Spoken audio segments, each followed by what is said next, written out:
Quando o inverno cai sobre a Sibéria, o mundo silencia, a neve cobre a terra sem fim, os rios ficam imóveis sob o gelo e a taiga se transforma em um oceano branco onde o tempo parece desaparecer.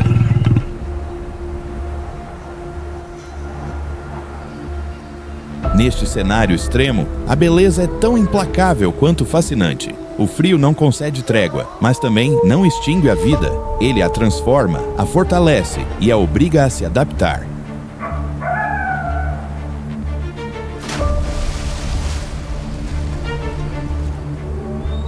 Entre florestas congeladas e estepes silenciosas, os lobos se deslocam com disciplina ancestral, os ursos despertam entre a neve e o tigre siberiano avança com a calma de um espírito antigo.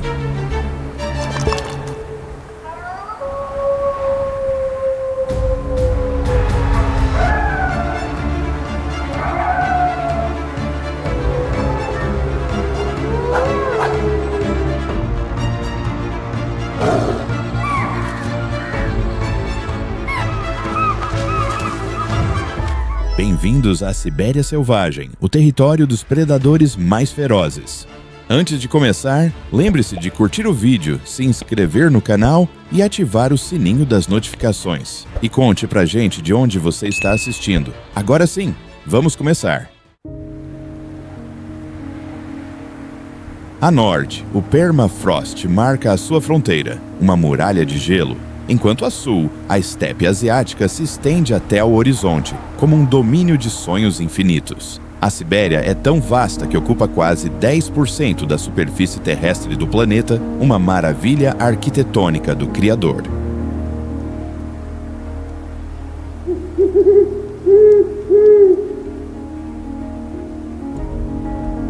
O ecossistema siberiano é talvez um dos mais majestosos e imaculados da Terra. Na Sibéria tudo é maior, de escala épica. A oeste, atravessando os Urais, surgem vastas planícies de mais de 2.000 quilômetros, onde pântanos e charnecas parecem intermináveis, como um mar de terra.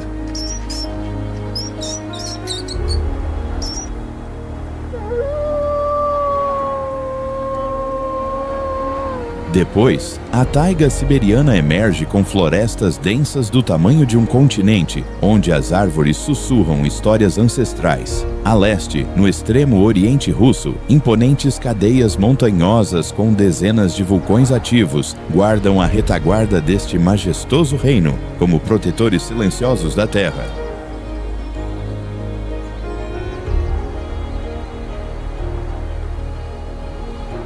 Na primavera, até a infinita Sibéria se torna pequena perante a impressionante explosão de vida selvagem. Com mais de 100 espécies animais, aqui, aves enchem o céu com danças de luz. As florestas infinitas alimentam milhões de herbívoros e predadores entram num frenesim pela abundância de presas. A vida selvagem nunca mostrou um espetáculo tão magnífico.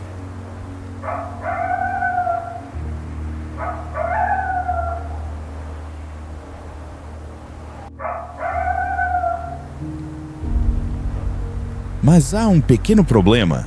É apenas outubro e o rigoroso inverno russo acabou de começar.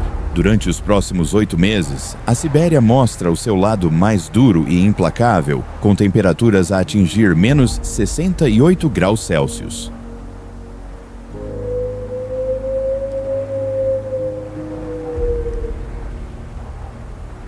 Aqui, a neve cai incessantemente, esbatendo todas as fronteiras entre o céu e a terra. Os rios transformam-se em espelhos intermináveis de gelo, e o mundo é coberto por um espesso manto branco. Até o sol não aguenta tanta dureza e abandona a Sibéria ao seu destino.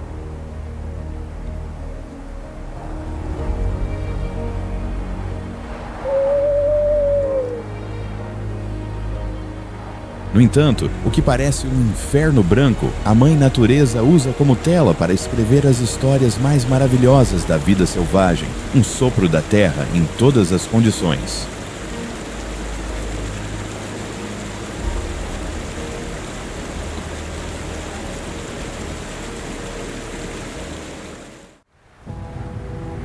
no meio das nevascas mais ferozes, onde o vento atinge 100 km por hora e o frio congela tudo, o majestoso Caribou mantém-se firme, um guerreiro da nevasca com uma vontade indomável.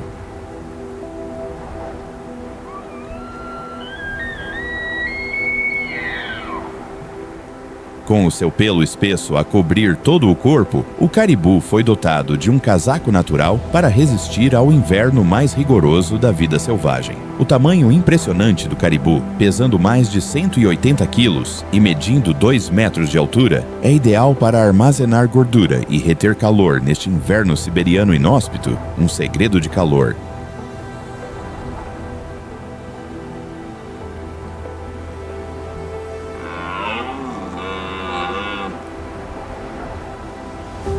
Claro que sobreviver ao inverno siberiano requer mais do que um casaco quente e boas reservas de gordura. Mesmo antes do inverno rigoroso aparecer, o Caribou já começou a preparar-se, procurando lugares mais quentes a sul.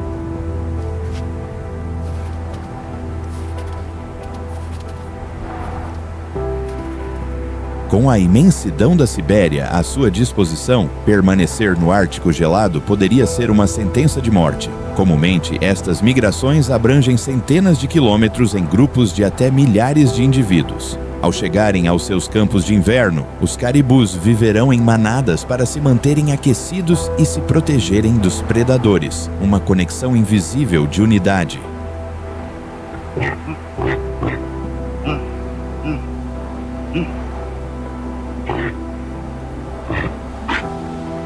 Além de se abrigarem do frio durante a estação gelada, o pelo do caribou torna-se branco para se camuflar inteligentemente nas agora pálidas florestas do norte.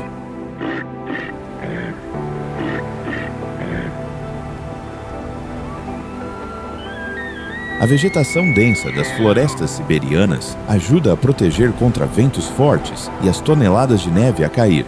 Depressões no terreno também oferecem bons abrigos que ajudam a evitar tornarem-se quebra-ventos contra o frio extremo.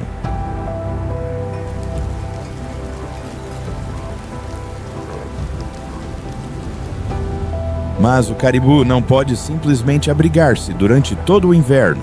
Com o estômago a roncar, as manadas são forçadas a sair em busca de comida. As opções não são fáceis: morrer à fome ou expor-se ao frio gelado.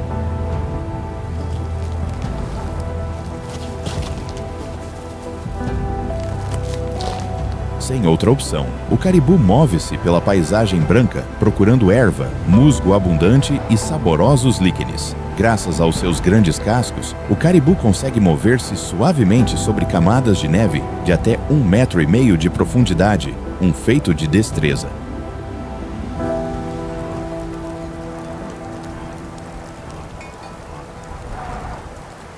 Um único passo em falso pode significar ficar preso na Sibéria gelada. Os seus cascos são também uma ferramenta muito útil nos dias brancos da Sibéria. Com eles, o caribou é capaz de cavar fundo na neve espessa em busca de petiscos deliciosos. Quando precisa de comer até 5 quilos de comida por dia, cada pequena dentada conta.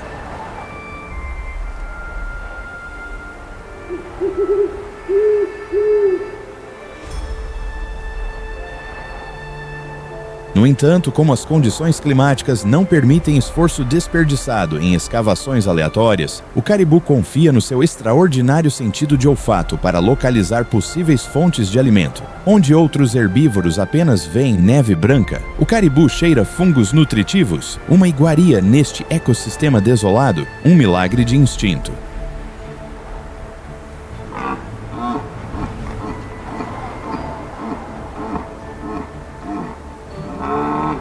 Além de ajudar a encontrar comida, o sentido de olfato treinado do caribou também o ajuda a evitar ser comido. Assim como o caribou procura desesperadamente por comida, centenas de predadores tentam perseguir um caribou desavisado para o tornar parte da sua dieta.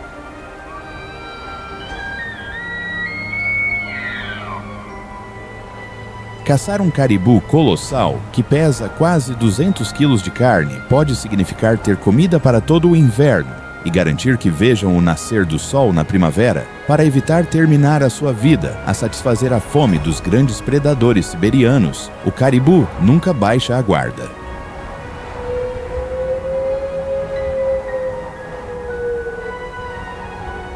Graças à sua visão e audição aguçadas, consegue detectar predadores à distância, permitindo que a manada recue rapidamente com honra. Capaz de correr até 80 km por hora, as suas pernas longas levam-no para longe do perigo em segundos.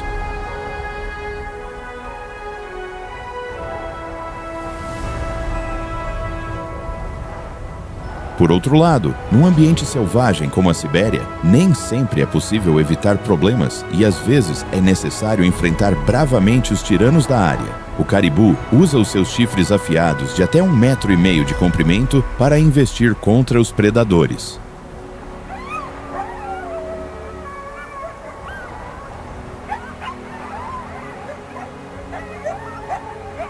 Um golpe preciso é suficiente e a paz regressará à manada. No entanto, o inverno é longo e rigoroso e a vida selvagem na Sibéria é implacável. Por isso é inevitável que alguns membros da manada não aguentem a adversidade e caiam vítimas do inverno siberiano.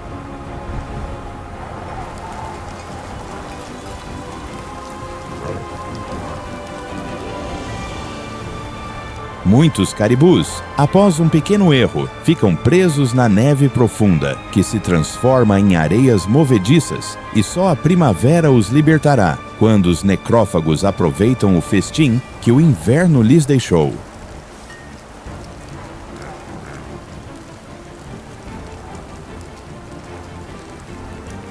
Por agora, a manada só pode continuar a sua jornada com a esperança de que dias melhores virão quando a estepe gelada voltar a ser campos verdes e a floresta um lar acolhedor, um domínio de sonhos e regeneração.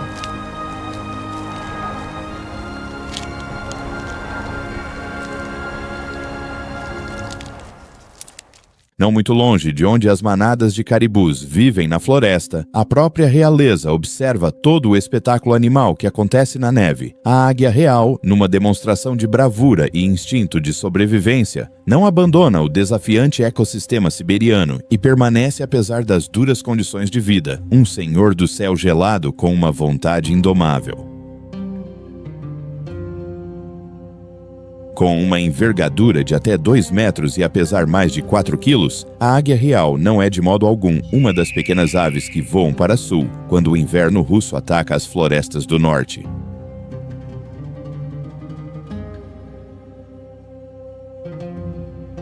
A plumagem densa da águia real é uma das muitas adaptações que esta ave de rapina possui para sobreviver às baixas temperaturas da Sibéria. A sua plumagem abundante, além de fornecer isolamento conveniente, é a prova de água para a proteger das neves diárias.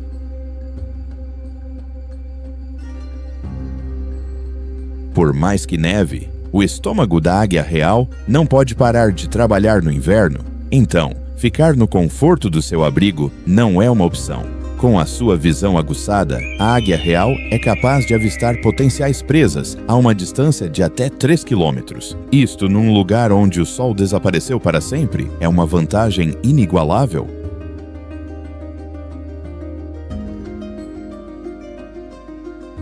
No entanto, apesar de ser uma ave de rapina feroz, o inverno também apresenta desafios para a águia real. Durante estes meses, a presa não é particularmente abundante, então a águia deve aproveitar todas as oportunidades para conseguir algo para comer.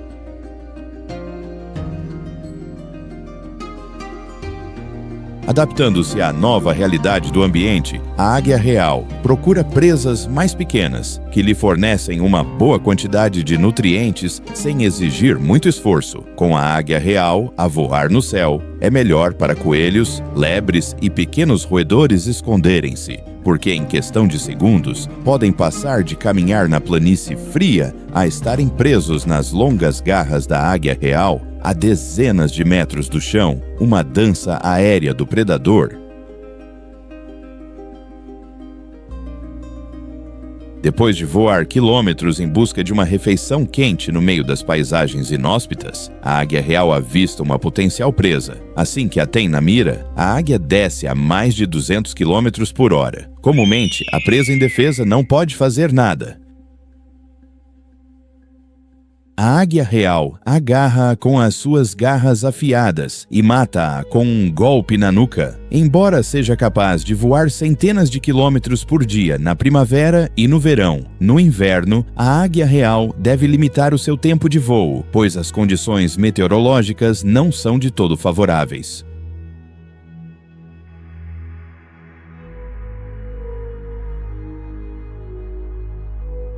Ao não poder cobrir grandes distâncias em busca de comida, a ave tem frequentemente de suportar a fome. Nos seus agora não tão longos voos, a águia real não tenta apenas avistar potenciais vítimas para suas garras ferozes.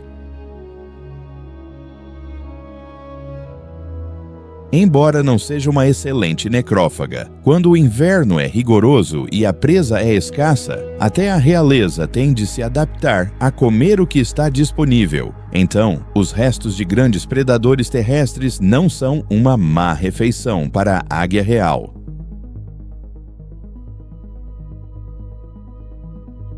Da mesma forma, as vítimas do clima extremo são um presente do céu. Esta é a Sibéria no inverno. Enquanto algumas espécies morrem, outras desfrutam do que resta delas, um fluxo cruel do tempo biológico. Apesar de viver num dos lugares mais selvagens do mundo, a grande capacidade de voo da águia real, bem como as suas garras afiadas e bico duro, colocam-na no topo da cadeia alimentar siberiana.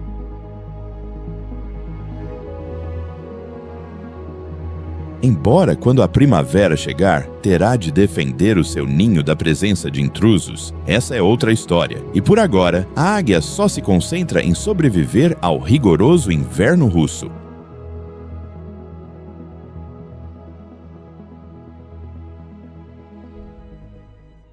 Cerca de 2.000 quilômetros a norte da Toca da Lebre do Ártico, onde o inverno russo congelou o já frio Oceano Ártico, um majestoso mamífero que pesa mais de 2 toneladas emerge das profundezas, a morsa.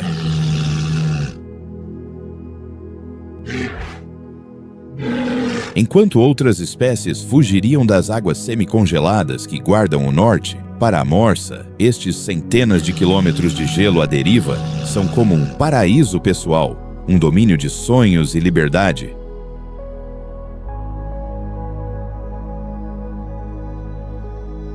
A capacidade de adaptação da morsa às baixas temperaturas é talvez uma das mais extremas em todo o reino animal. Não é coincidência que, com a imensidão da Sibéria à sua disposição, a morsa decida passar os dias de inverno num dos lugares mais frios do norte.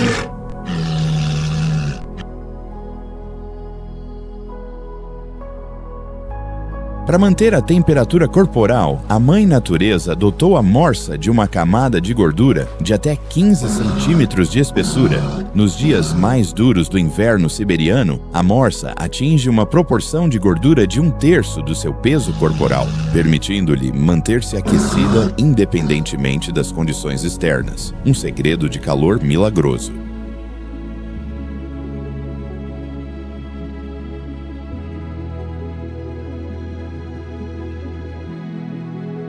Enquanto outros habitantes selvagens da Sibéria lutam para encontrar comida no ecossistema branco gelado, a morsa sabe perfeitamente para onde ir para a sua ração diária. O fundo do Mar Ártico, mesmo nos dias de inverno, contém uma grande abundância de moluscos, crustáceos e invertebrados, o que ajuda a manter as morsas colossais saudáveis e bem alimentadas.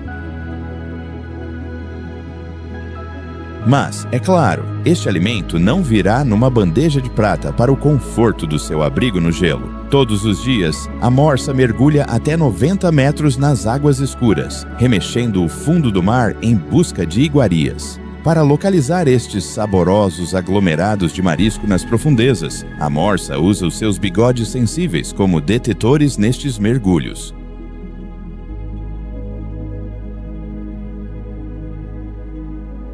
A morsa usa a ferramenta muito útil que carrega no rosto sob a forma de longas presas brancas de até 1 metro de comprimento para cavar no fundo do mar e desenterrar os seus deliciosos tesouros. Quando encontra comida, a morsa esmaga-a comumente e transforma-a numa espécie de pasta nutritiva que ingere instantaneamente. Focas presas entre blocos de gelo à deriva são presas fáceis para morsas maiores, que ao avistarem a presa, saltam sobre ela, seguram-na com as suas barbatanas dianteiras e dão o golpe final com as suas longas presas. É uma refeição nada insignificante para estes gigantes do norte.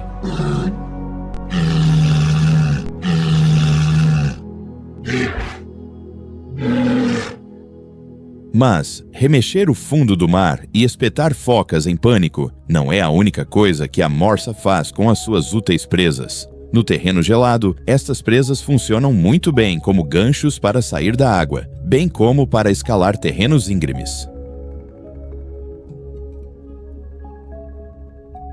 Apesar do seu tamanho colossal no ecossistema siberiano, ninguém está a salvo de ser engolido e as orcas selvagens são as carrascas das morsas. Para se protegerem delas, não bastará subir para pequenos blocos de gelo, pois com o seu físico gigantesco, as orcas podem facilmente virá-los.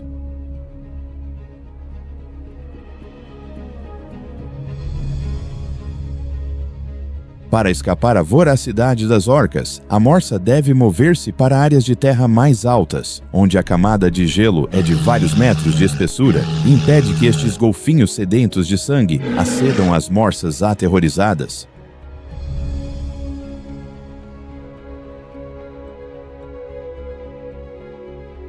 A adaptabilidade da morsa às temperaturas de congelação é tal que, enquanto outras espécies siberianas só pensam em sobrevivência, pode-se dizer que a morsa sente amor no ar frio do Ártico. No meio do inverno siberiano, as morsas começam a sua época de acasalamento, na qual o macho usará as suas presas versáteis para um novo propósito.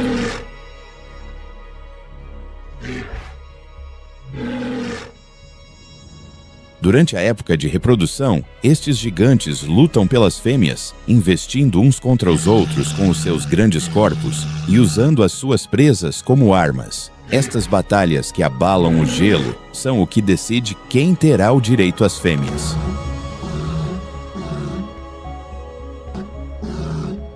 Depois do acasalamento, a fêmea terá uma gravidez nada curta, durando até 16 meses, e dará à luz uma cria com um peso, para dizer o mínimo, pequeno, de 75 quilos. Mas ainda há muito trabalho a ser feito antes disso, e por agora, a morsa continua a sua vida congelada no meio do inverno siberiano, um fluxo incessante do tempo biológico.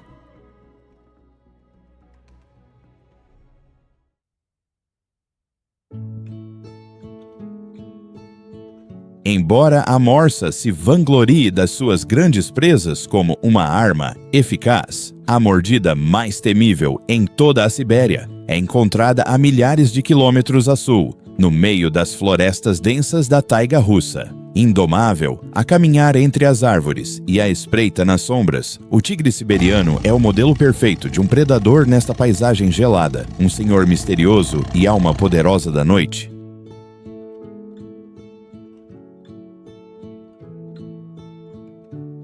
Pesando até 200 quilos e com mais de 2 metros de comprimento, o tigre de Amur é a prova viva de que na Sibéria tudo é maior e mais selvagem. É nada mais, nada menos do que o maior felino do mundo.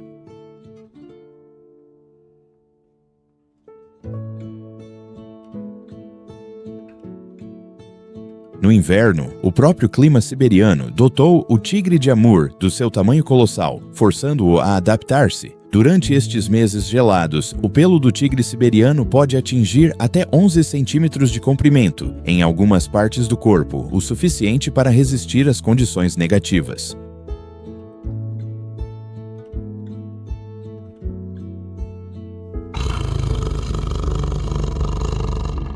Além de atuar como um casaco de inverno quente, o seu pelo denso tem tons mais pálidos com riscas menos marcadas do que os grandes felinos noutras partes do mundo, o que o ajuda a camuflar-se na pálida paisagem siberiana. Graças a isso, apesar do seu tamanho colossal, o tigre siberiano pode mover-se muito furtivamente pela floresta sem ser detetado, uma arte de furtividade.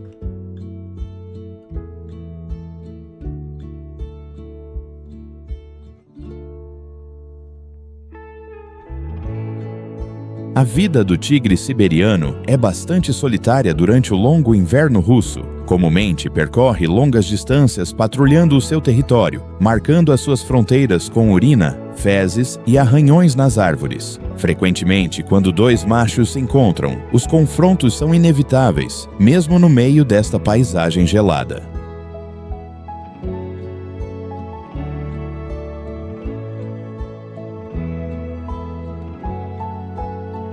Com o problema do frio controlado e o domínio livre de estranhos, o tigre siberiano deve abordar outro dos grandes desafios de viver na Sibéria durante estes meses negativos. Com um apetite voraz que requer até 30 quilos de carne por dia, o tigre de Amur deve ser preciso ao caçar.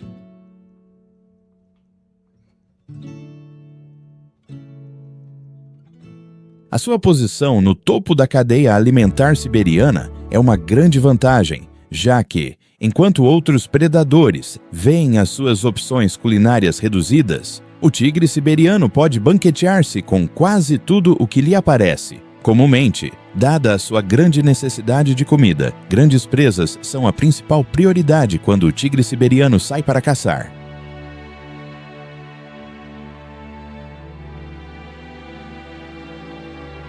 Lebres, picas, veados, alces, caribus e javalis devem ter cuidado, porque em questão de segundos podem ser investidos por um grande felino de mais de 200 quilos. Vivendo nas florestas densas da taiga, para o tigre siberiano, a chave para se alimentar é a furtividade, especialmente no inverno rigoroso.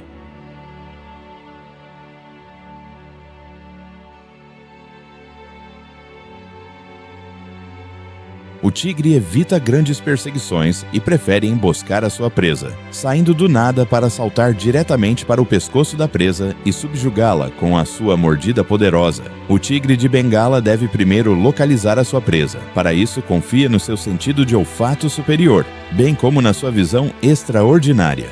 Quando deteta uma manada de caribus por perto, o tigre aproxima-se deles com a maior furtividade.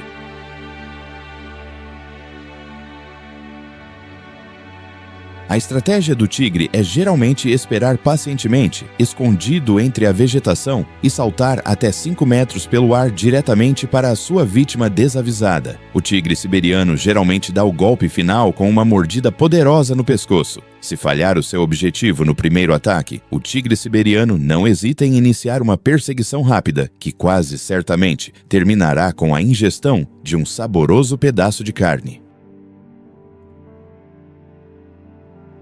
Com as suas patas colossais e poderosas, o tigre siberiano move-se a velocidades de até 80 km por hora, mesmo sobre a neve instável que cobre toda a paisagem. Mas não são apenas os herbívoros que devem ter cuidado quando este felino gigantesco aparece.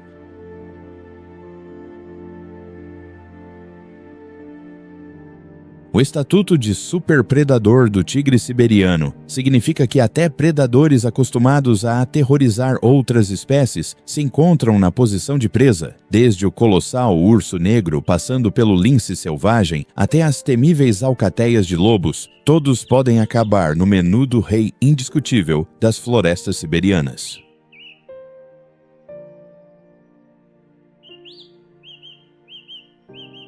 Embora, graças ao seu tamanho majestoso, o tigre siberiano consiga resistir ao inverno rigoroso sem problemas, a sua vida está prestes a melhorar. Depois de meses de neves incessantes, rios congelados e toda a floresta desolada, a primavera espreita o horizonte e a vida selvagem irromperá em todos os cantos da vasta Sibéria.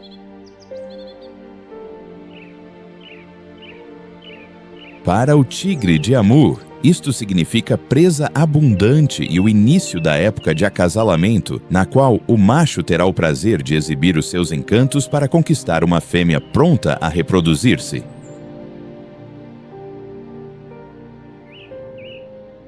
Com a primavera siberiana, encontramos-nos no limiar do que é talvez um dos maiores espetáculos de vida selvagem de todo o planeta. Depois de meses de escuridão e sob o domínio de baixas temperaturas, a Sibéria acorda do seu letargo como um gigante a esticar os membros após um longo sono.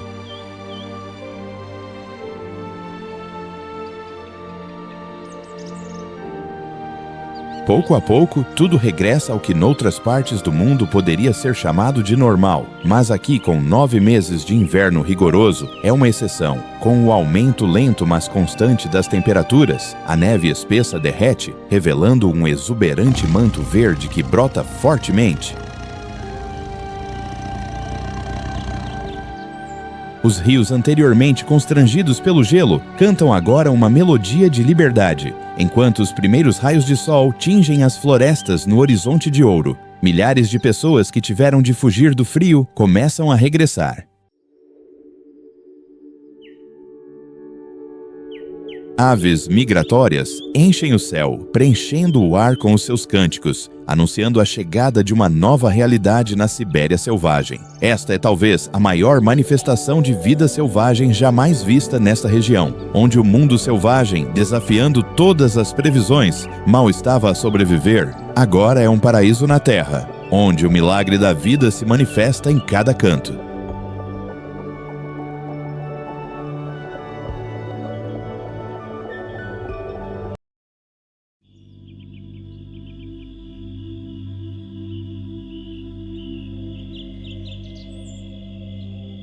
Claro que só aquelas espécies que permaneceram para suportar o inverno cruel e experimentaram a sua dureza em primeira mão podem apreciar plenamente este outro lado da Sibéria.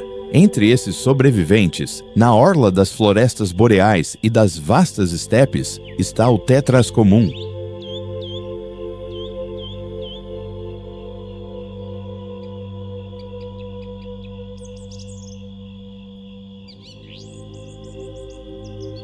Com a sua cauda em forma de lira, da qual tira o nome, e uma bela plumagem preta com iridescência azul mística, o tetras comum é a prova de que a vida selvagem siberiana também vem em muitas formas, cada uma com o seu próprio encanto, um dançarino da estepe.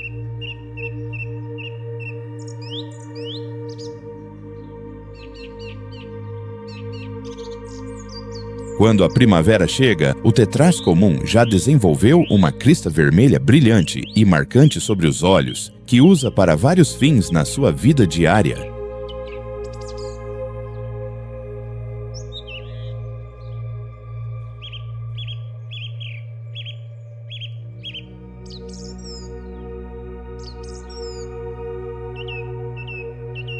Embora, à primeira vista, o tetras comum possa parecer demasiado frágil para resistir ao longo inverno russo, sendo uma ave com não mais de 60 centímetros e 2 quilos de peso, guarda vários trunfos na manga, ou melhor, debaixo das penas, para resistir às duras condições de vida do inverno siberiano e testemunhar a chegada da tão esperada primavera.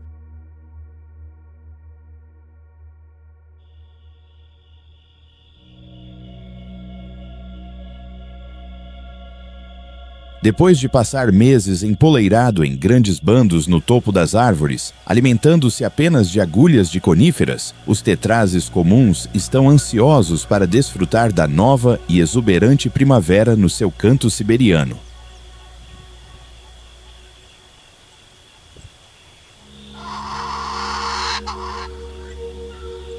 Com o derretimento da neve, as estepes intermináveis revelam centenas de quilômetros de vegetação exuberante disponível para forragear. É uma festa que contrasta totalmente com a anterior dureza imposta pelo inverno.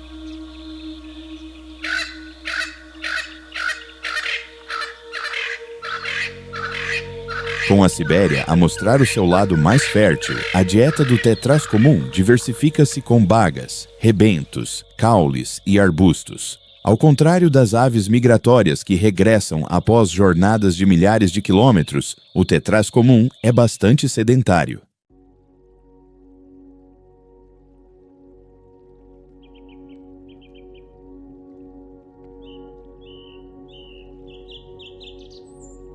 Comumente, vivem em áreas de 10 a 20 quilômetros quadrados e, com a abundância de comida oferecida pela sua pequena porção da Sibéria, não têm intenção de procurar novos horizontes.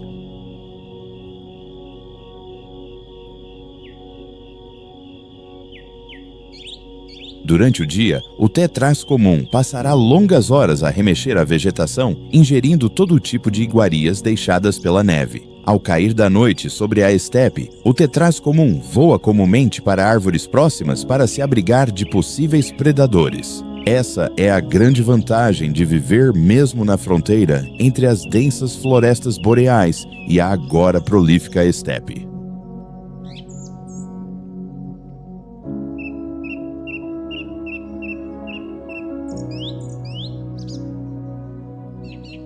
Assim como o tetraz comum está fascinado pelas grandes mudanças que a primavera siberiana trouxe, os predadores também estão encantados com o abundante suprimento de presas que a primavera lhes trouxe. E isto, é claro, pode incluir um saboroso tetraz comum de quase 2 quilos de carne.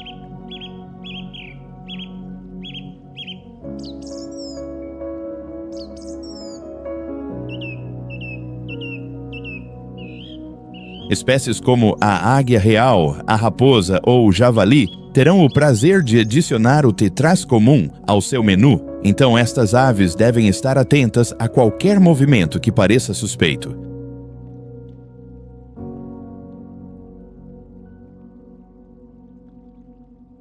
Embora seja uma ave relativamente pequena, o tetraz comum não será uma presa fácil de abater. Se algum predador quiser ter este tetraz comum na sua mesa, terá de trabalhar arduamente para o apanhar.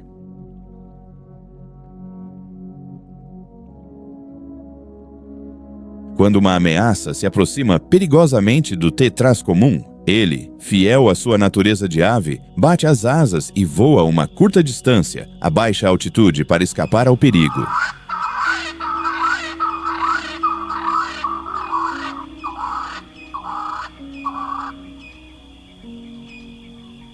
Exceto pelos muitos predadores que sonham com uma dentada de tetraz comum, a primavera é uma das estações mais esperadas para estas aves. Com o florescimento da vegetação em todo o vasto território, para o tetraz comum, o amor está no ar, e não há melhor maneira de celebrá-lo do que procurando uma fêmea fértil para expandir a família.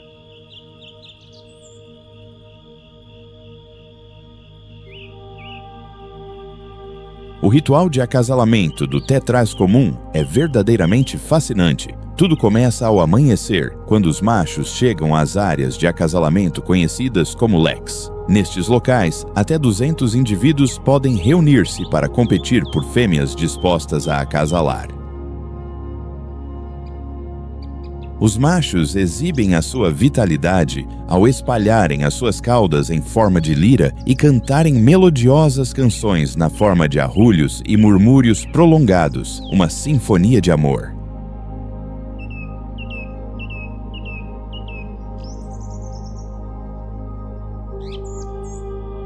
Quando os truques do macho são bem-sucedidos e o casal de tetrazes comuns mostra o seu amor, a fêmea voará para longe da área de acasalamento para procurar um lugar seguro para pôr os seus ovos.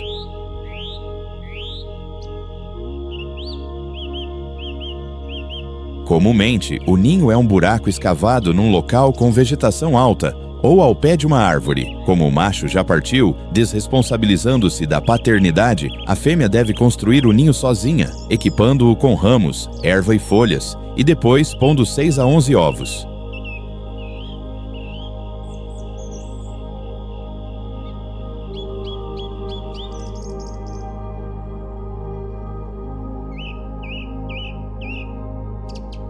Durante cerca de 25 dias, a mãe incubará os ovos e protegê-los-á de predadores como aves de rapina, ansiosas por desfrutar de uma iguaria rica em proteínas. Assim que as crias eclodem, o trabalho da mãe solteira ainda não terminou, pois terá de cuidar delas enquanto aprendem a defender-se sozinhas.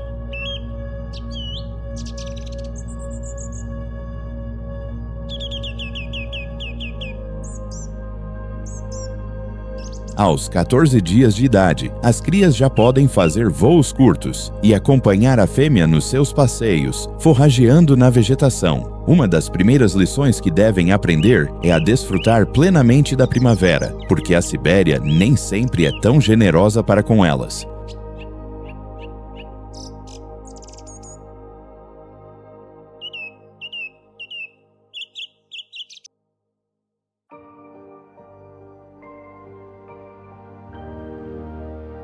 Deixando a estepe siberiana, onde o tetraz comum estabeleceu o seu lar de primavera, e aventurando-se na floresta, um uivo ressoa à distância. A alcateia de lobos está num estado de quase euforia devido ao abundante suprimento de presas que a primavera lhes trouxe, uma sinfonia de fome.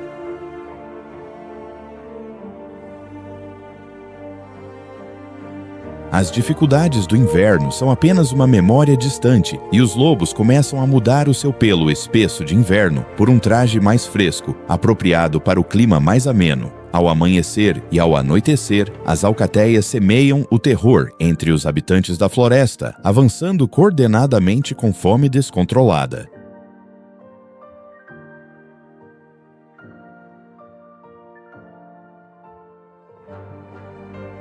Com alcateias de até 15 indivíduos e um lobo adulto a comer cerca de 4 quilos de carne por dia, os lobos não estão particularmente interessados em pequenas presas e concentram os seus esforços em caçar algo que valha realmente a pena e seja suficiente para todos.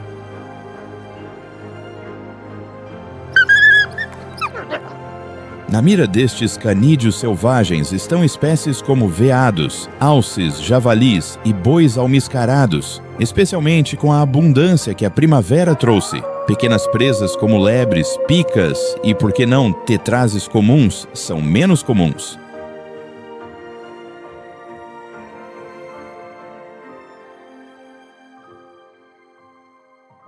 Os lobos são mestres estrategistas quando se trata de elaborar uma estratégia para levar comida para casa. Para encontrar presas na imensidão das florestas siberianas, os lobos usam o seu sofisticado sentido de olfato. Quando os canídeos percebem um odor ou detectam o mais leve sinal de que a presa está próxima, a alcateia seguirá o seu rastro.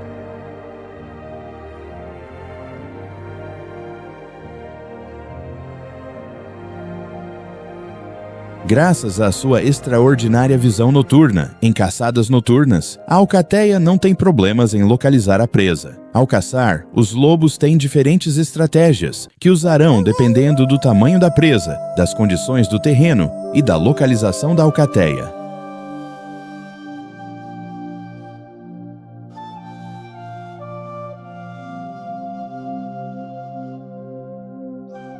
Quando a vegetação o permite, a alcateia emprega a estratégia de cercar a presa a partir de múltiplas frentes e lançar um ataque simultâneo. Aqui, o fator surpresa é fundamental, então cada canídeo deve ser muito furtivo, um passo em falso e o jantar pode fugir aterrorizado.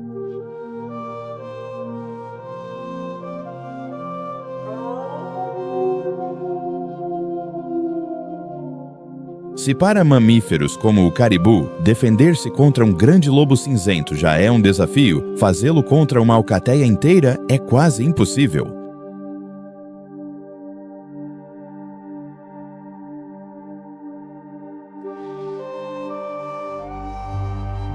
Outra das estratégias preferidas das alcateias de lobos é perseguir a presa até que esteja exausta e sucumba às suas mordidas. Para isso, os lobos revezam-se a perseguir a presa por quilômetros, sem que nenhum obstáculo consiga deter o canídeo.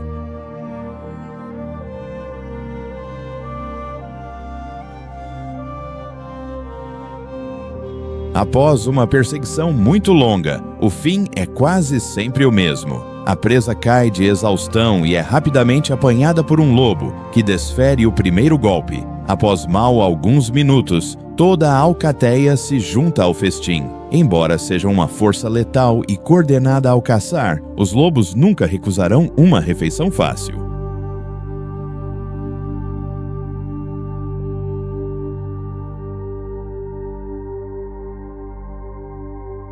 Quando há indivíduos doentes ou feridos entre as manadas de ungulados, os lobos não mostrarão misericórdia e irão diretamente para eles para lhes dar um pequeno empurrão em direção a uma vida melhor e beneficiar da carne fresca ao longo do caminho.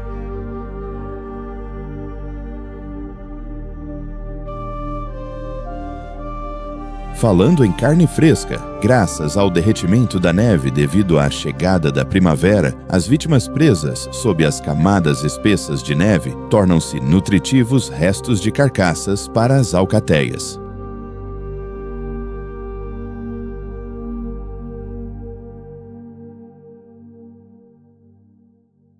Embora tenham congelado meses antes, as baixas temperaturas siberianas preservaram as carcaças tão bem que retêm toda a frescura de uma presa recém-caçada.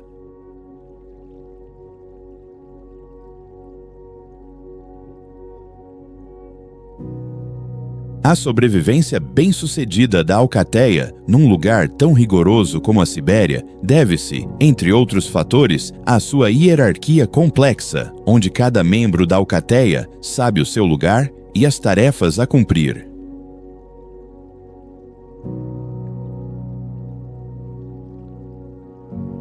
Aqui, o macho alfa é o encarregado, tomando decisões ao caçar e onde a alcateia se instalará. Depois do macho alfa está o macho beta, que será aquele que o sucederá quando decidir reformar-se ou falecer.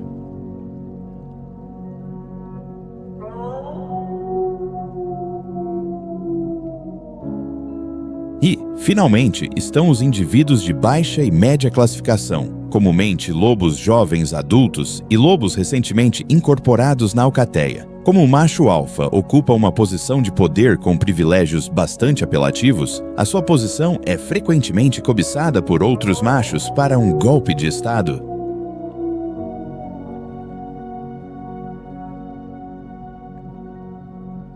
Quando um macho desafia o alfa, ele demonstrará o seu domínio através da postura corporal, rosnados e, se necessário, confrontos físicos. Alguns jovens machos, no entanto, nascem na realeza. Então, num ato de nepotismo, herdam a posição de liderança do pai.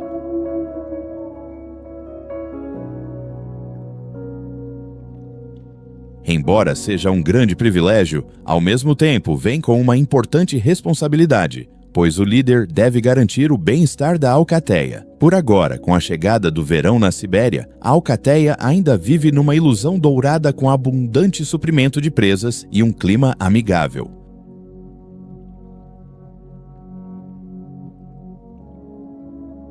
O verdadeiro desafio à continuidade do líder virá quando o inverno siberiano voltar a bater a porta com toda a sua ferocidade.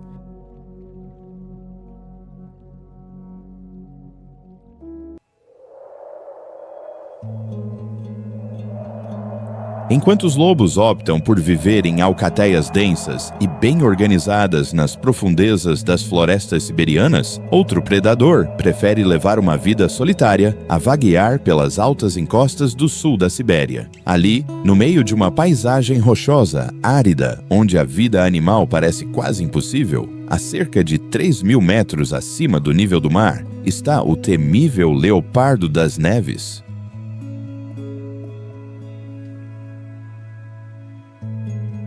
O fantasma da montanha, como também é conhecido, é um majestoso felino que pesa até 55 quilos e tem 1,5 metros de comprimento. Com o seu pelo denso de cor cinzenta pálida, o leopardo das neves camufla-se perfeitamente no seu ambiente rochoso entre as encostas siberianas.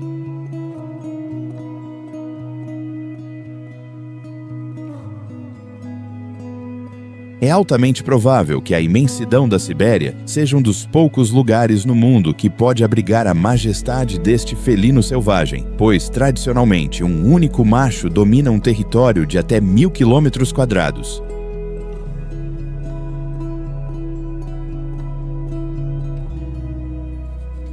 Com as suas patas grandes, orelhas pequenas e pelo denso, o nome leopardo das neves não é acidental. Este grande felino está perfeitamente adaptado às duras condições do inverno siberiano.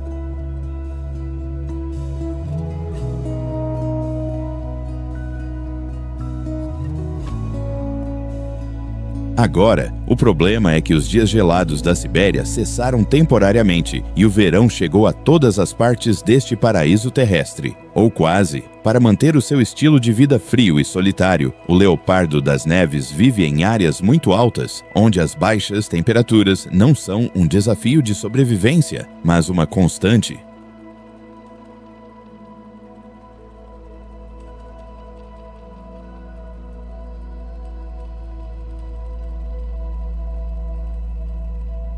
Embora o leopardo das neves prefira a sua própria companhia, um dos desafios do seu habitat isolado é a escassez de presas. Espécies como veados, caribus ou alces não costumam vaguear pelas encostas desoladas a milhares de metros acima do nível do mar, onde a erva é quase inexistente e, para piorar, vive um predador feroz. Para resolver este problema, o leopardo das neves concentra a sua dieta nas espécies que se atrevem a perturbar a tranquilidade da sua área a tais altitudes como o bode da montanha siberiano, ibex, cervo almiscarado e marmotas.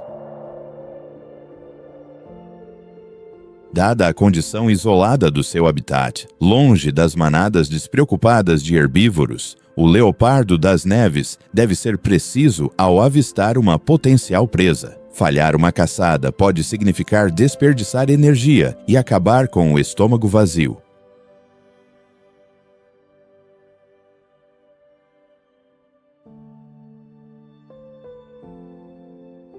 Graças ao seu pelo cinzento, o leopardo das neves pode camuflar-se perfeitamente no seu ambiente rochoso durante todo o ano, mesmo quando a queda de neve não é tão densa. Esta é uma vantagem inigualável, já que no meio das encostas siberianas, a melhor ferramenta do leopardo das neves para se alimentar é a sua furtividade.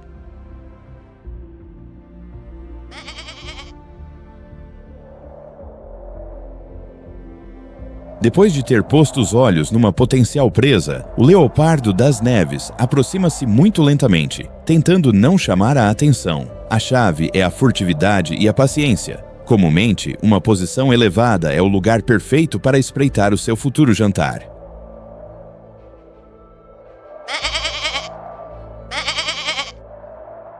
Depois de observar os movimentos da presa por um tempo, o fantasma da montanha encontra o momento oportuno para a surpreender, saltando até 15 metros pelo ar diretamente para a sua vítima desavisada. O leopardo das neves geralmente dá o golpe final com uma mordida poderosa no pescoço.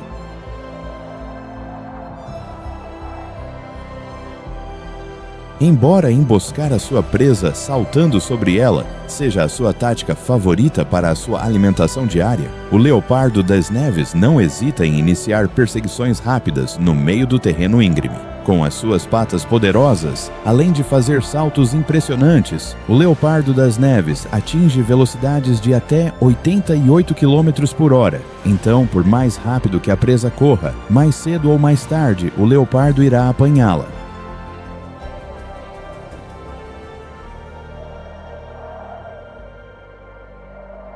Tal como os lobos cinzentos, às vezes o ecossistema siberiano é extremamente generoso para com a realeza da montanha e oferece-lhes um saboroso festim de carcaças. Com as baixas temperaturas a estas altitudes, é improvável que uma carcaça se decomponha, então as vítimas das falésias escorregadias são festins mais do que aceitáveis.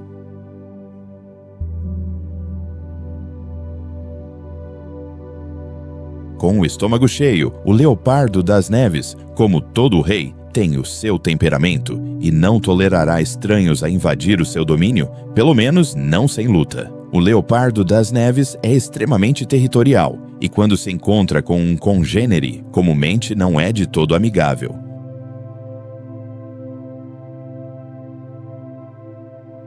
Frequentemente, quando um macho deteta outro a cruzar as fronteiras do seu território, o intruso será avisado com uma série de vocalizações e posturas. embora um rugido fosse talvez um sinal mais intimidante. Quando se trata de exibir os seus talentos vocais, o leopardo das neves não é o candidato mais forte, já que, tendo cordas vocais muito curtas, é incapaz de rugir. No entanto, na maioria das vezes, os avisos são atendidos e o invasor volta para trás.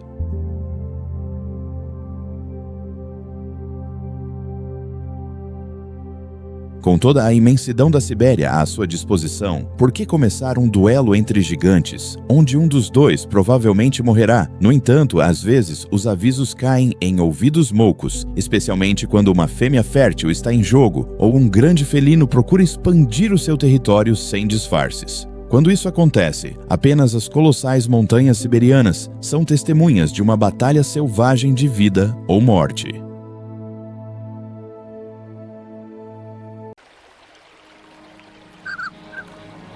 Contrastando com a plumagem austera do tetraz comum, no sul oriental da Sibéria, onde os Urais estão a milhares de quilômetros de distância, nas tranquilas águas de verão, o pato mandarim colorido desfruta de um banho refrescante.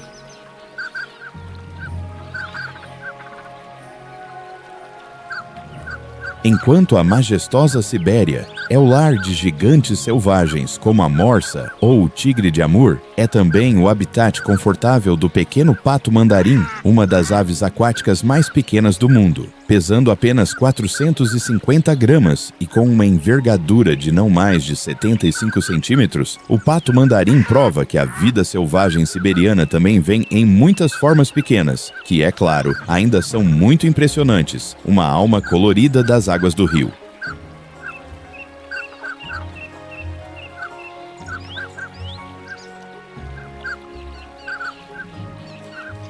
O pato mandarim é uma espécie que representa a beleza da fauna siberiana. Mesmo no meio do vibrante ecossistema de verão, esta pequena ave não passa despercebida. Com as suas cores vibrantes, o seu pequeno bico vermelho e o grande crescente branco acima dos olhos, o pato mandarim parece uma espécie das zonas tropicais do planeta, onde a mãe natureza não tem limites na sua imaginação.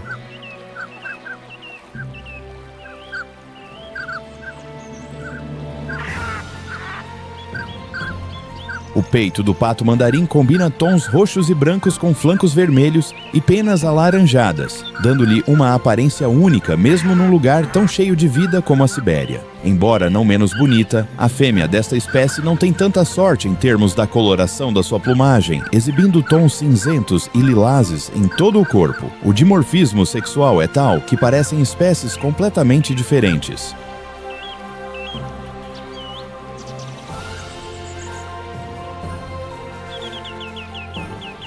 Embora muito fácil de ver, ter uma plumagem tão marcante no meio do ecossistema siberiano selvagem às vezes não é uma boa ideia.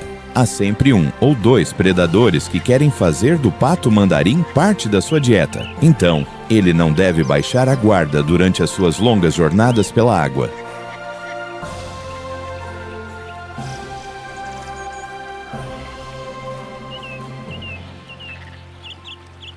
Entre as espécies que não se importam com a beleza, mas com o sabor do pato mandarim, estão a coruja, o coiote e a marta. É claro que, quando se pesa menos de meio quilo e se vive num lugar tão selvagem como a Sibéria, com uma longa lista de predadores ferozes à sua procura, a ideia de lutar não é a mais aconselhável.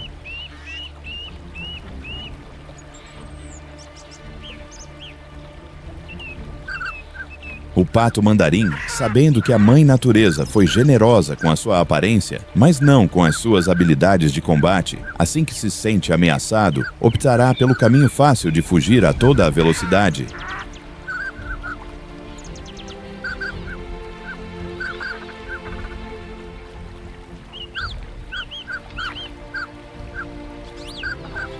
Seja a nadar rio abaixo ou a exibir as suas habilidades de voo. Com florestas boreais intermináveis a cercar o seu habitat, o pato mandarim considera-as um refúgio muito seguro, longe do perigo.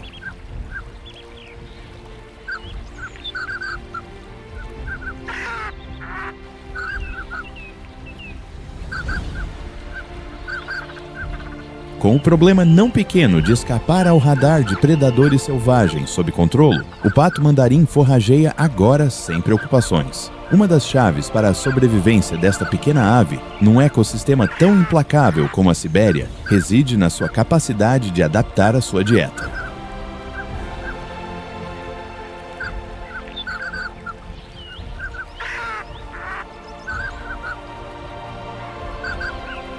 No outono e no inverno, o pato-mandarim alimenta-se das opções limitadas que a estação fria oferece, como bolotas ou cereais. Quando a primavera e o verão chegam, onde o calor é o protagonista, o pato-mandarim salta a sua dieta austera anterior e opta por vermes, insetos, peixes, rãs, moluscos e basicamente tudo o que está ao alcance do seu bico vermelho.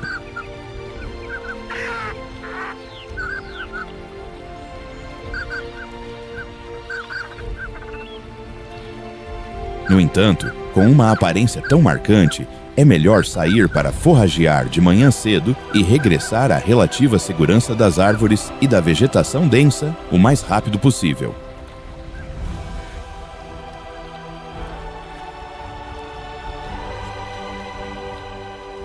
Um momento em que o macho não quer esconder-se de todo é durante a época de reprodução, quando a fêmea está pronta para trazer novas crias ao mundo. Como bons românticos, juram amor eterno à fêmea, graças ao qual alcançam o que procuravam.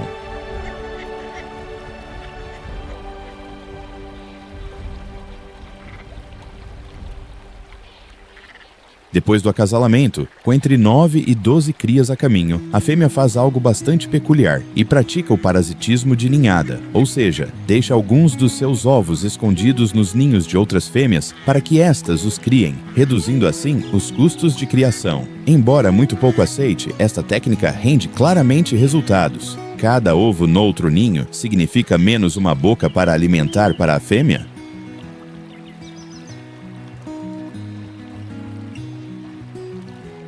Depois de cumprir a tarefa obrigatória de criar alguns dos seus pequeninos, a fêmea construirá o seu próprio ninho numa árvore perto da água. Embora durante este tempo alguns patos machos continuem o seu papel de pai nutritivo, protegendo a fêmea e o ninho, a fêmea chocará os ovos sozinha, sendo a única responsável.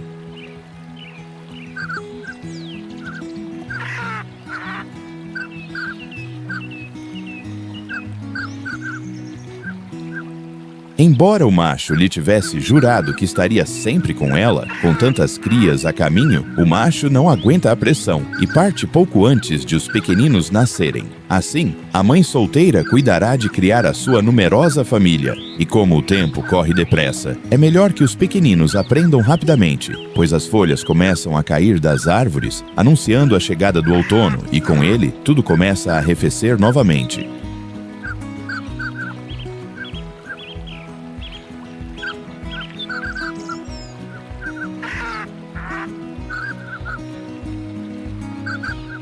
Com a chegada do outono na Sibéria, a tensão sobe no ar.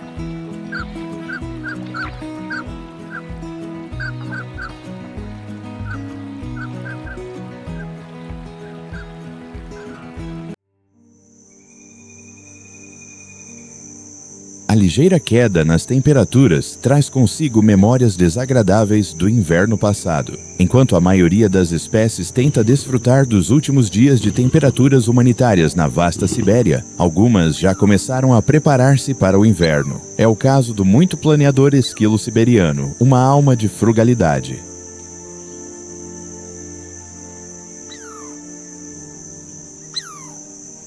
Assim que percebe a ligeira queda nas temperaturas com a chegada do outono, o esquilo não perde tempo e põe-se a trabalhar. Ou melhor, a pata. Sendo um pequeno roedor, não mais de 150 gramas, o esquilo sabe perfeitamente que a chave para a sobrevivência é ter completado a sua tarefa antes que o inverno congele tudo.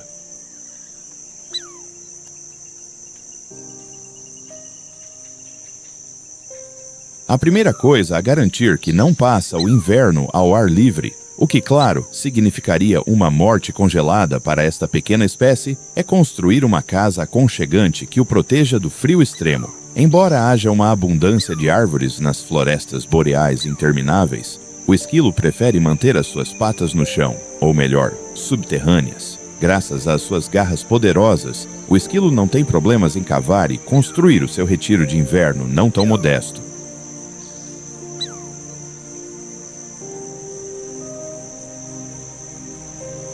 Para o esquilo, não basta ter uma casa aconchegante para se abrigar durante o inverno. Portanto, constrói verdadeiros complexos de até 3 metros de comprimento e 2 metros de profundidade, com salas de armazenamento, câmaras de resíduos e até um ninho confortável.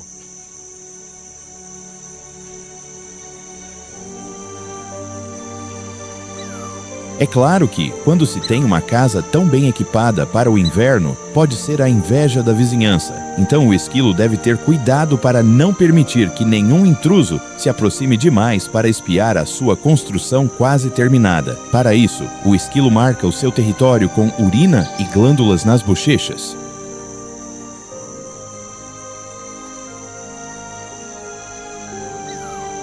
Embora os esquilos possam viver em colônias, cada um deles tem comumente o seu próprio território, o que significa que cada um deve construir, ou melhor, cavar, o seu próprio retiro de inverno. Deixando de lado o seu pequeno tamanho, o esquilo parece saber perfeitamente que vive na Sibéria, onde tudo é maior.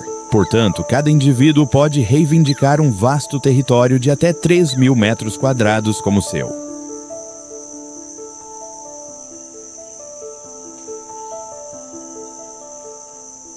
Com uma casa mais do que decente preparada para o inverno, uma das maiores preocupações do esquilo é manter um corpo pequeno bem nutrido. Após os poucos meses de primavera e verão, o esquilo sabe perfeitamente que, quando o inverno chegar, todo o suprimento abundante de comida desaparecerá e não está disposto a passar fome.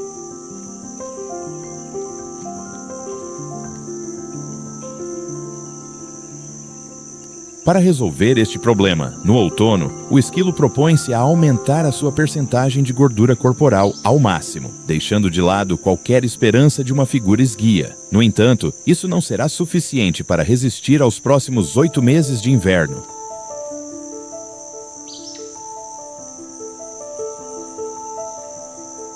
Portanto, o esquilo trabalhará para criar o seu armazém pessoal de sementes e nozes, que comerá quando toda a floresta se tingir de branco novamente. Cada pequeno pedaço, por mais minúsculo que seja, é transportado diretamente para a toca, graças ao qual a despensa aumentará pouco a pouco.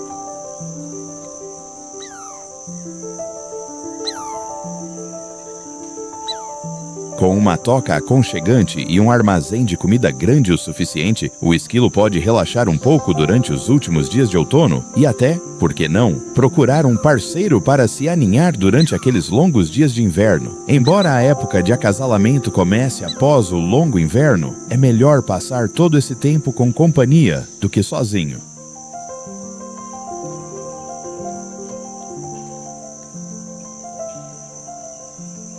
Preso no conforto da sua toca durante os próximos meses, o esquilo levará uma vida bastante confortável graças a todos os seus preparativos diligentes. É claro que tudo isso será assim, desde que os cálculos não falhem e a comida seja suficiente para o longo inverno.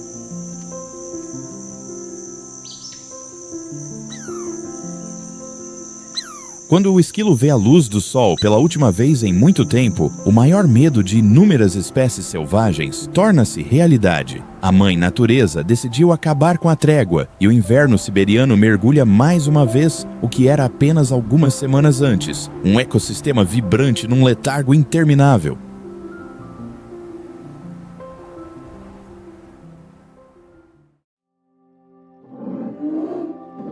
Enquanto muitas espécies se queixam do regresso antecipado do inverno siberiano, no norte, onde as águas congelam lentamente novamente, um gigante branco de 3 metros de altura e 700 quilogramas de peso vê o seu reino gelado interminável ganhar vida. Para o urso polar, o regresso do inverno é como um milagre.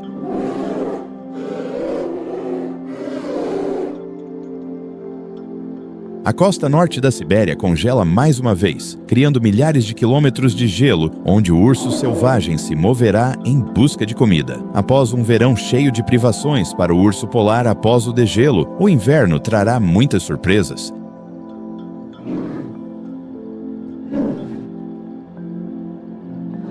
Assim que uma fina camada de gelo se forma nas águas geladas do Ártico Russo, o urso polar não pensa duas vezes e começa a sua longa jornada para norte. Enquanto o inverno ataca o seu habitat, com temperaturas de até menos 60 graus Celsius, o urso polar caminha como se nada graças ao seu pelo branco denso.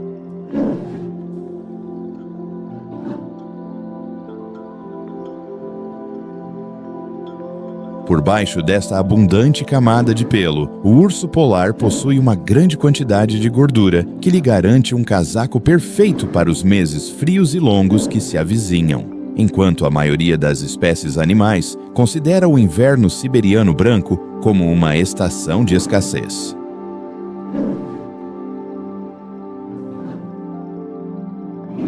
O urso polar sabe perfeitamente que, com o início das baixas temperaturas, o seu festim particular está prestes a começar. Depois de se aventurar vários quilômetros no Ártico congelado, sem perder tempo, o urso polar entra comumente diretamente no modo de caça. O alvo são as infelizes focas aneladas que caíram na mira do predador mais feroz do Ártico siberiano.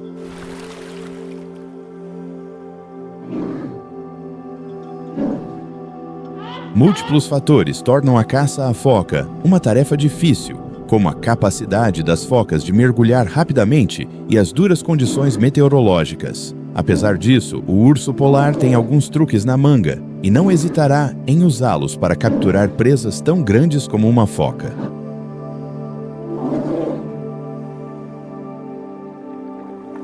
O urso polar posiciona-se comumente perto dos buracos de respiração que as focas deixam no gelo depois de mergulhar em busca de comida. A estratégia, para ser honesto, não tem nada de especial. Quando a foca desavisada estica a cabeça para respirar, será recebida por um urso agressivo e muito faminto de 3 metros de altura.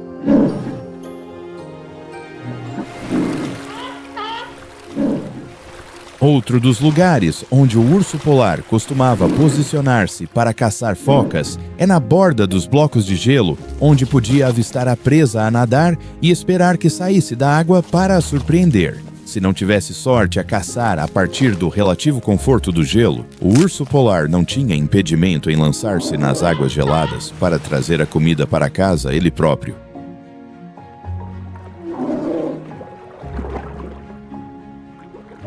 Graças às suas patas colossais, além de ser capaz de caminhar sobre o gelo e a neve, o urso polar é um nadador extraordinário. Um urso pode até nadar distâncias de até 90 quilômetros em busca de comida.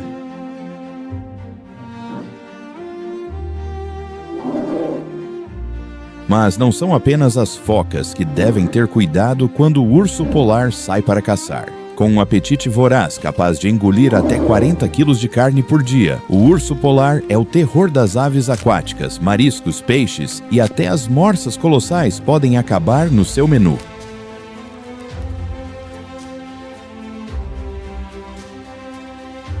Um evento que abala toda a imensidão do norte da Sibéria é quando dois machos se encontram. Nesta situação, comumente a paz não é uma opção, e os gigantescos ursos brancos começam a lutar pela presa, pelo território ou na primavera para acasalar com uma fêmea.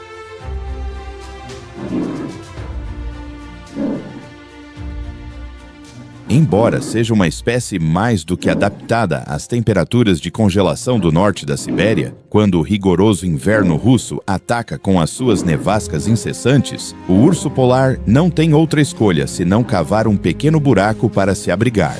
Quando o tempo é implacável, o urso polar pode até passar vários dias sem sair da sua toca rudimentar.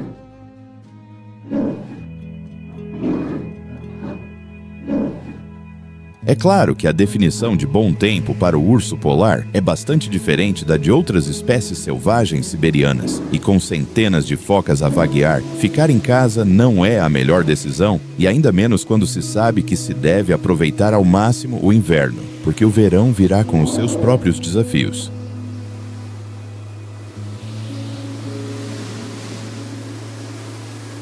Embora muito feliz por o frio inverno siberiano ter finalmente chegado, e com ele todo o seu reino branco, o urso polar sabe perfeitamente que isso não durará para sempre, e que, quando a neve derreter devido à chegada antecipada da primavera, os dias de fome serão inevitáveis para ele.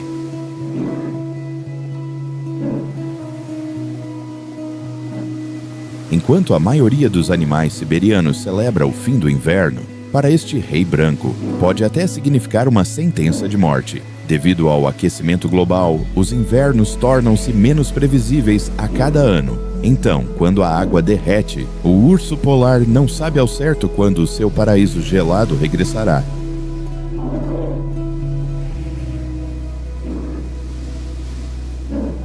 Mas o degelo do Ártico não é a única ameaça que este predador feroz do norte enfrenta. A poluição da água é uma realidade que está a mudar o seu ecossistema. Atividades como a extração de petróleo e gás e a mineração despejam centenas de toneladas de resíduos no habitat do urso polar todos os anos, dizimando toda a vida marinha na área e, portanto, forçando o urso a procurar novos destinos.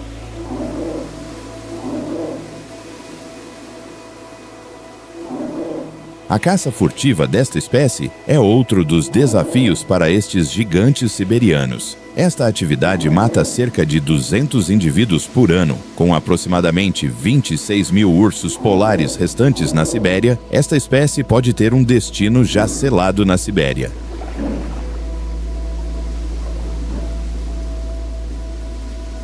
Durante centenas de anos, o urso polar foi brutalmente caçado para a comercialização da sua carne, gordura e pelo, uma atividade que levou estes mamíferos à beira da extinção. Felizmente, hoje tem mostrado sinais importantes de recuperação.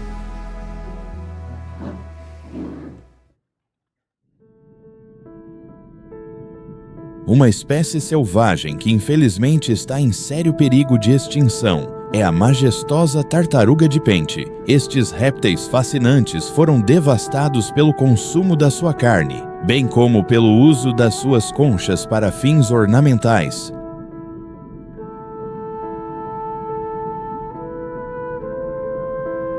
Os pequenos peixes palhaço também não escapam de serem ameaçados pelos efeitos da atividade humana, devido ao aumento da temperatura da água, bem como a degradação dos ecossistemas. As anêmonas, uma espécie crucial para a sobrevivência destes pequenos peixes nadadores, estão a passar por um processo de branqueamento, que, juntamente com o branqueamento de corais, está a dizimar o habitat desta icônica espécie do Pacífico.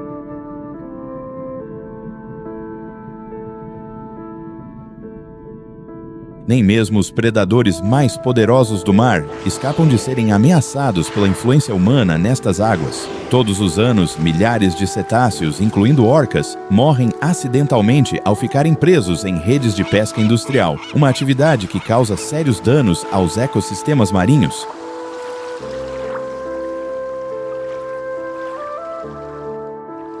E, tal como estas espécies, centenas de milhares de espécies são severamente ameaçadas por atividades como a sobrepesca, a poluição por plástico, os derrames de petróleo e até o aquecimento da água causado pela mudança climática.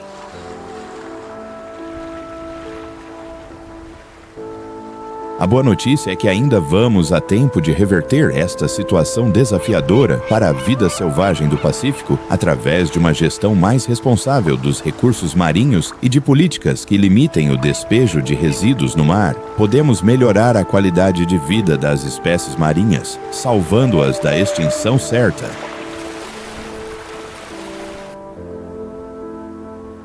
Surpreendeu-se com as histórias sobre a vida selvagem das espécies marinhas no Pacífico? Se sim, não se vá embora sem nos dar um gosto, bem como deixando na caixa de comentários qual a espécie selvagem que mais o impressionou.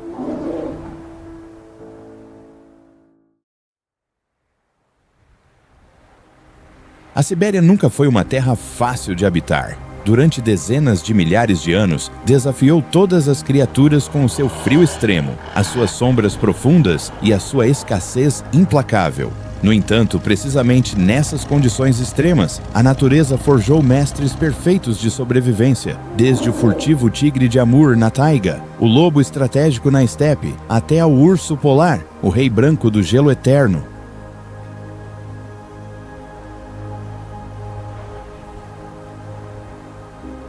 Mas hoje, a maior ameaça para a Sibéria já não vem do inverno, mas da rápida mudança do próprio clima da Terra, uma maldição da nova era. O gelo marinho do Ártico está a derreter mais rapidamente do que em qualquer outro período da história moderna.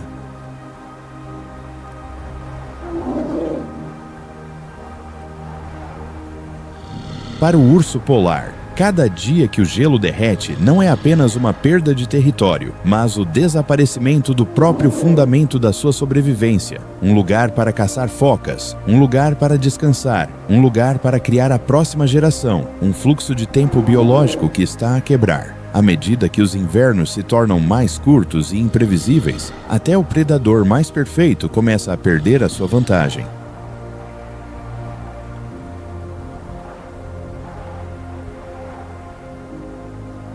Não apenas o urso polar. Todo o ecossistema siberiano está a mudar de formas súbitas, mas profundas. O degelo precoce perturba os ciclos migratórios do caribu. As florestas da taiga estão mais suscetíveis a incêndios à medida que as temperaturas sobem.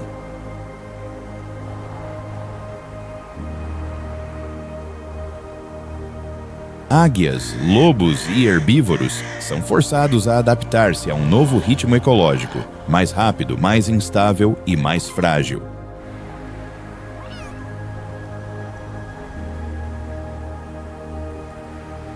Isto transforma a Sibéria num gigantesco laboratório natural da mudança climática. O que acontece aqui não é apenas uma história da Rússia ou do Ártico, mas um aviso precoce para todo o planeta.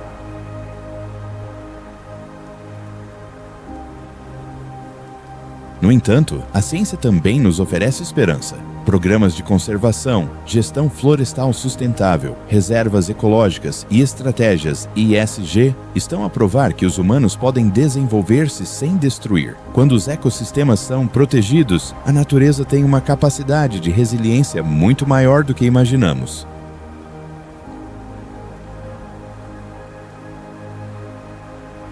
A Sibéria, por mais dura que seja, continua a ser um símbolo de vitalidade tenaz, se lhe dermos uma oportunidade.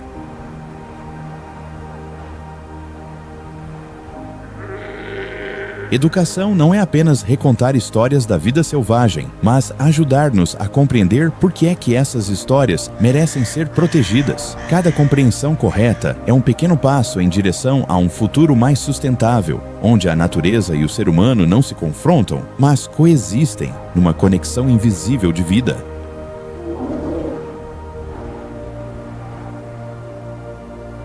Porque a Sibéria não é apenas a terra do gelo e das feras. É um poderoso lembrete de que, quando o ser humano aprende a respeitar os limites da natureza, a vida encontra sempre uma maneira de continuar.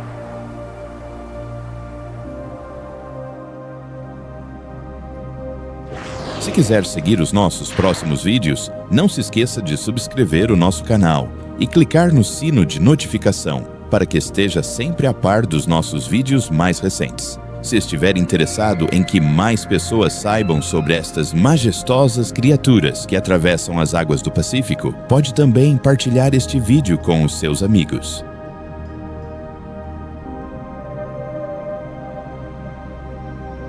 Até o próximo vídeo com mais histórias de gigantes solitários, escolas intermináveis e, acima de tudo, histórias da vida selvagem.